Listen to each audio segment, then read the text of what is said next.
Sourate 29, l'araignée. Au nom de Dieu, le tout miséricordieux, le très miséricordieux. Alif, Lam, Mim. Les gens pensent-ils qu'on les laissera dire « nous croyons » sans être mis à l'épreuve? Nous avons testé ceux d'avant eux, car Dieu doit distinguer ceux qui sont véridiques et il doit exposer les menteurs. Ceux qui commettent des péchés pensent-ils qu'ils peuvent nous duper? Mauvais vraiment est leur jugement. Quiconque espère rencontrer Dieu devrait savoir qu'une telle rencontre avec Dieu arrivera le plus assurément. Il est l'entendant, l'omniscient. Ceux qui luttent pour leur propre bien. Dieu n'a besoin de personne. Ceux qui croient et mènent une vie droite nous remettront certainement leurs péchés et les récompenseront certainement pour leurs bonnes œuvres généreusement. Nous avons enjoint à l'être humain d'honorer ses parents, mais s'ils essayent de te forcer à ériger des idoles à côté de moi, ne leur obéis pas. À moi est votre ultime retour, puis je vous informerai de tout ce que vous aurez fait. Ceux qui croient et mènent une vie droite, nous les admettrons certainement avec les justes. Parmi les gens, il y a ceux qui disent « nous croyons en Dieu », mais dès qu'ils souffrent la moindre épreuve difficile à cause de Dieu, ils assimilent la persécution des gens au châtiment de Dieu. Mais si des bénédictions de ton Seigneur vous parviennent, ils disent « nous étions avec vous ». Dieu n'est-il pas pleinement conscient des pensées les plus profondes des gens? Dieu distinguera très certainement ceux qui croient et il exposera très certainement les hypocrites. Ceux qui ont mécru ont dit à ceux qui ont cru, « Si vous suivez notre chemin, nous serons responsables de vos péchés. » Faux. Ils ne peuvent porter aucun de leurs péchés, ce sont des menteurs. En fait, ils porteront leurs propres péchés, en plus de charges de péchés d'autres gens pour lesquels ils étaient responsables. Très certainement, ils seront questionnés au jour de la résurrection au sujet de leurs fausses allégations. Nous avons envoyé Noé à son peuple, et il resta avec eux 1000 ans, moins 50. Par la suite, ils encoururent l'inondation à cause de leur transgression. Nous l'avons sauvé, lui et ceux qui l'accompagnaient dans l'arche, et nous en avons fait une leçon pour tous les gens. Abraham dit à son peuple, « Vous adorerez Dieu et le révérerez. Ceci est meilleur pour vous si seulement vous saviez. Ce que vous adorez au lieu de Dieu sont d'impuissantes idoles. Vous avez inventé un mensonge. Les idoles que vous adorez à côté de Dieu ne possèdent pas la moindre provision pour vous. Donc, vous ne chercherez de provision qu'auprès de Dieu. Vous l'adorerez lui seul et serez reconnaissant envers lui. À lui est votre ultime retour. Si vous ne croyez pas, des générations avant vous n'ont également pas cru. La seule fonction du messager est de délivrer le message. N'ont-ils pas vu comment Dieu suscite la création puis la répète? Ceci est facile à faire pour Dieu. Dis, parcourez la terre et découvrez l'origine de la vie, car Dieu suscitera ainsi la création dans l'au-delà. Dieu est omnipotent. Il condamne au châtiment qui il veut et couvre de sa miséricorde qui il veut.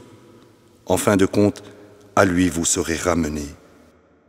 Aucun de vous ne peut échapper à ses faits sur terre ou dans le ciel, et vous n'avez personne à côté de Dieu comme Seigneur et Maître. Ceux qui mécroient aux révélations de Dieu et en la rencontre avec lui ont désespéré de ma miséricorde. Ils ont encouru un châtiment douloureux. La seule réponse de son peuple fut de dire « Tuez-le ou brûlez-le ». Mais Dieu le sauva du feu. Ceci devrait donner des leçons aux gens qui croient. Il dit « Vous adorez à côté de Dieu d'impuissantes idoles, à cause de la pression sociale, juste pour préserver quelques amitiés entre vous dans cette vie d'ici-bas. Mais ensuite, au jour de la résurrection, vous vous désavouerez les uns les autres et vous vous maudirez les uns les autres. Votre destinée est l'enfer, où vous ne pourrez pas vous aider les uns les autres. Lot crut avec lui et dit, « J'émigre vers mon Seigneur. Il est le Tout-Puissant, le plus sage. Nous lui avons donné Isaac et Jacob. Nous avons assigné à ses descendants le rôle de prophète et les Écritures. Nous l'avons comblé de sa récompense due dans cette vie, et dans l'au-delà, il sera sûrement avec les justes. » Lot dit à son peuple, « Vous commettez une telle abomination. Personne dans le monde ne l'a jamais faite avant vous. Vous pratiquez le sexe avec les hommes, vous commettez le vol de grands chemins, et vous permettez toutes sortes de vices dans votre société. » La seule réponse de son peuple fut de dire, « Apporte-nous le châtiment de Dieu, si tu es véridique. »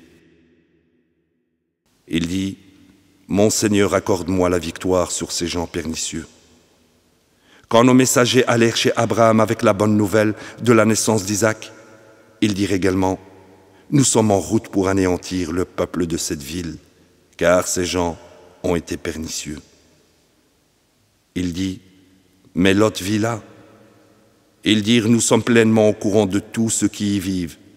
Nous le sauverons évidemment, lui et sa famille, excepté sa femme.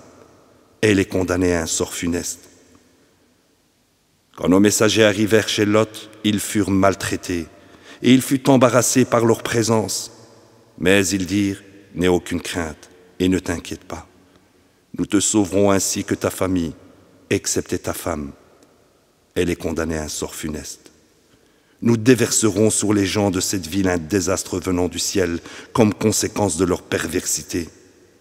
Nous avons laissé debout certaines de leurs ruines pour servir de leçon profonde pour les gens qui comprennent. Au Madian, nous avons envoyé leur frère Chouaïb. Il dit, « Ô mon peuple, vous adorerez Dieu et rechercherez le jour dernier et ne parcourez pas la terre en semant la corruption. » Ils ne le crurent pas. Et en conséquence, le tremblement de terre les a anéantis. Ils furent laissés morts dans leur maison au matin. De façon similaire, les Had et les Tamoud furent anéantis.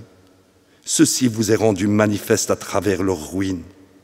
Le diable avait enjolivé leurs œuvres à leurs yeux et les avait détournés du chemin, bien qu'ils aient des yeux. De même, Qarun, Pharaon et Aman.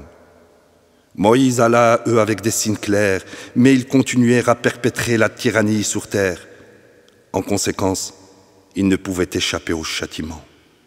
Tous ces mécréants furent condamnés à un sort funeste comme conséquence de leurs péchés.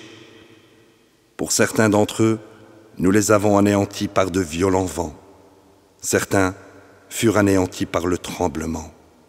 Pour certains, nous avons fait que la terre les engloutisse, et pour certains, nous les avons noyés. Dieu n'est pas celui qui leur a fait du tort, ce sont eux qui ont fait du tort à leurs propres âmes. L'allégorie de ceux qui acceptent d'autres maîtres à côté de Dieu est celle de l'araignée et de sa maison. La plus fragile de toutes les maisons est la maison de l'araignée, si seulement ils savaient. Dieu sait très bien que quoi qu'ils adorent à côté de lui n'est vraiment rien. Il est le Tout-Puissant, le plus sage. Nous citons ces exemples pour les gens, et personne ne les apprécie si ce n'est les savants. Dieu a créé les cieux et la terre en toute vérité. Ceci procure une preuve suffisante aux croyants. Tu réciteras ce qui t'est révélé de l'Écriture et observeras les prières de contact, car les prières de contact interdisent le mal et le vice. Mais le souvenir de Dieu à travers les prières de contact est l'objectif le plus important. Dieu sait tout ce que vous faites. N'argumentez pas avec les gens de l'Écriture, si ce n'est de la meilleure manière possible, à moins qu'ils ne transgressent. Et dites, nous croyons en ce qui nous a été révélé et en ce qui vous a été révélé. Notre Dieu et votre Dieu est un et le même. À lui nous sommes soumis. Nous t'avons révélé cette écriture, et ceux que nous avons bénis de précédentes écritures croiront en elle. De même, certains de ton peuple croiront en elle. En vérité, ceux qui ignorent nos révélations sont les vrais mécréants. Tu ne lisais pas les écritures précédentes et tu ne les écrivais pas de ta main non plus. Dans ce cas, les négateurs auraient eu des raisons de nourrir des doutes. En fait, ces révélations sont claires dans les poitrines de ceux qui possèdent le savoir.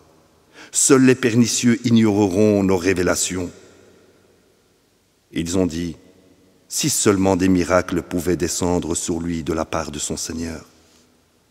Dis, tous les miracles ne viennent que de Dieu. Je ne suis rien de plus qu'un avertisseur manifeste. N'est-ce pas un miracle suffisant que nous t'ayons fait descendre ce livre qui est en train de leur être récité? Ceci est vraiment une miséricorde et un rappel pour les gens qui croient. Dis, Dieu suffit comme témoin entre moi et vous. Il sait tout dans les cieux et la terre. Sûrement ceux qui croient au faux et mécroient en Dieu sont les vrais perdants. Il te défie d'apporter le châtiment. Si ce n'était à cause d'un rendez-vous prédéterminé, le châtiment serait venu à eux immédiatement. Certainement, il viendra à eux soudainement, quand ils s'y attendront le moins. Il te défie d'apporter le châtiment. L'enfer cerne déjà les mécréants. Le jour viendra où le châtiment les accablera d'au-dessus d'eux et de dessous leurs pieds. Il dira, goûtez les conséquences de vos œuvres. Ô mes serviteurs qui ont cru, ma terre est spacieuse, alors adorez-moi. Tout le monde goûtera à la mort, puis à nous, vous serez finalement ramenés. Ceux qui croient et mènent une vie droite, nous les installerons sûrement au paradis, avec palais et cours d'eau ruisselants. Et éternellement ils y demeurent. Quelle belle récompense pour les travailleurs. Ils sont ceux qui persévèrent avec constance et ont confiance en leur Seigneur.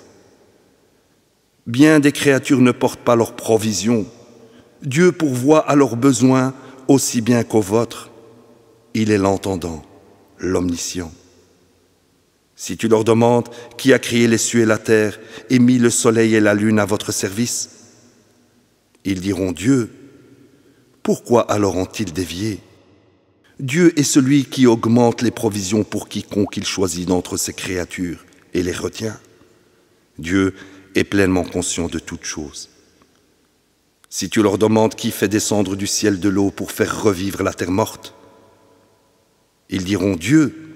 Dis louange à Dieu, la plupart d'entre eux ne comprennent pas.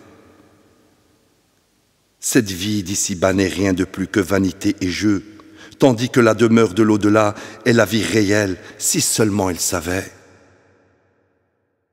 Quand ils naviguent sur un bateau, ils implorent Dieu, lui vouant leurs prières, mais aussitôt qu'il les sauve sur le rivage, ils retournent à l'idolâtrie.